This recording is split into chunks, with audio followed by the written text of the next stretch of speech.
How's it going, guys? My name is Ted, and recently I made a video explaining this resolution of smartphone screens and how I think that they've gone a little too far and they need to focus on a different problem like battery life or form factor problems. And I wanted to make a different video on a similar topic, and that is the actual size of the smartphone screens. Because if you go back in time to the iPhone, like the original iPhone, it was 3.5 inches. And that at the time was a huge display for a phone because prior to that, we had smartphones, which had like 1.6-inch screens. And there's a reason for this, and I want to talk about this for a little bit and talk about how it's changed over time. And then I want to end with talking about where we're going to go in the future, if my predictions are correct, or if I can try to give some guesses. So if you go in the past with the flip phone displays, 1.6 inches for the display, and all you really did on that display was type in numbers to call people, or you'd pop out a text message, or you'd be looking through your address book line by line. You had 3 lines on the screen, and that was the most it could fit on that display. Well, there was no web browsing. There was very little media consumption. I mean, you can view your photos that you take on that 0.3 megapixel rear-facing camera, but you couldn't do much more than that. And when the iPhone came out, it kind of revolutionized the whole idea of, hey, we can do so much more with the smartphone. Let's give it this big screen so we can actually interact with just the display and not have to worry about a number pad or a full keyboard or anything like that. Let's just worry about just the display and make everything on the screen. With that more screen real estate, we can have an on-screen keyboard. We can do emails, we can do web browsing, we can do video watching on a display that's not going to give you a headache for watching it for too long. And that was a revolutionary idea. And then everyone else ran with it, right? So the Galaxy S by Samsung, the original Galaxy S, featured a large 4-inch display, which was much larger than the iPhone's 3.5-inch, although it seems like only half an inch. That's a very big deal when it comes to a display size, because it's so much more square area and more square inches and more real estate to look at the web pages and to read text and browse through web articles. It was an exponentially larger display at 4 inches and 3.5. And people were already complaining, when we hit the 4.3-inch barrier, with the Droid X, people were like, this is huge. Are we ever going to stop? How can you hold this in your hand? And then at some point in time, the Dell Streak came out with a 5-inch display, out of nowhere. There was no market desire for this, but they came out with it, and everyone was like, this is huge. Why on earth would you ever want this? It was forced into portrait mode, landscape mode, so you had to hold your phone like this. And it was way ahead of its time, but at 5 inches, people were like, this will never catch on. This is ridiculous.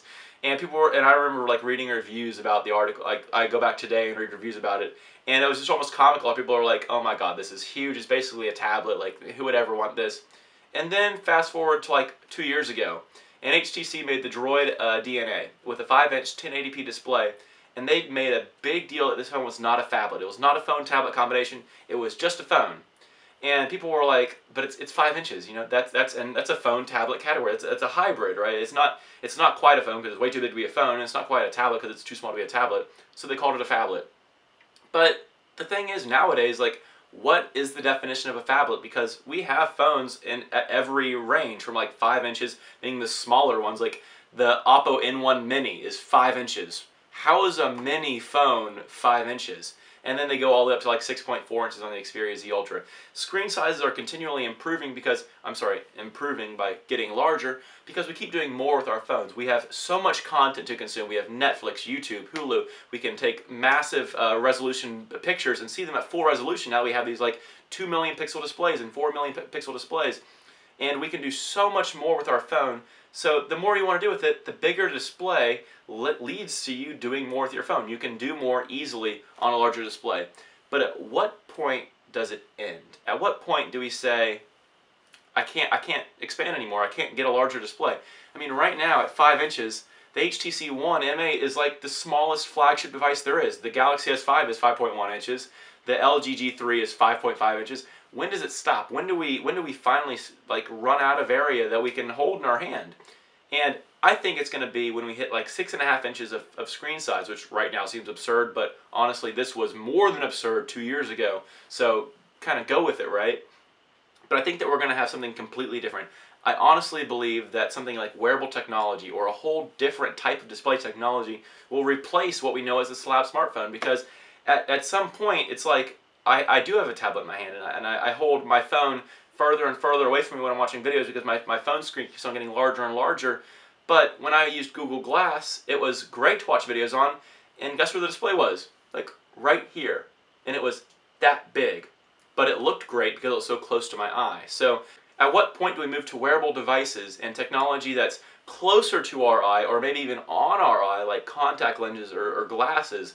At what point do we move to that technology in replace of getting these phones larger and larger? At what point does it no longer make sense to keep getting the screen size bigger, or does the population of people demand a different technology? Because people don't want bigger phones that keep getting bigger and harder to fit in your pocket. Some people do, some people don't, but the iPhone's got a great niche because it's small, but it's small and it's less utility. You can't do as much on the iPhone because the display is so small. There needs to be a fix. There needs to be something that is both a large display or something that appears large in your field of vision, but that does so much more than you can do on a smaller, like handheld slab of phone like this phone. Where's the balance? What can we do? What are your thoughts? Where do you think technology will go? Do you think it'll be like projections? Do you think it'll be like glasses or contacts that are so close to your eye that they're small but at the same time so large in your field of vision? What do y'all think? Let me know your thoughts below, because I'm actually fascinated by this. I'm always fascinated by the future of technology and where we're going to go in the future. And it seems like this is a means to an end. We can't continue to get our screens bigger and higher resolution. People don't want that. I don't want a phone that I can't fit in one hand. No one does. I don't think anyone wants to carry around a tablet and have that be their main device. I think there will be a replacement in the future that does both a large multimedia experience that has a huge amount of your field of vision, like glasses or contacts, but that is not intrusive or hard to carry or hard to hold. But there has to be an answer. There will be in the future. I don't know what it is. Let me know your thoughts in the comment section below, because it's actually really fascinating to me. So subscribe to my channel if you're new. I love to hear from your guys' feedback. So if you have a comment, please leave it below as well. Also leave a like on this video if you enjoyed it, and I'll catch you guys in the next one. Goodbye.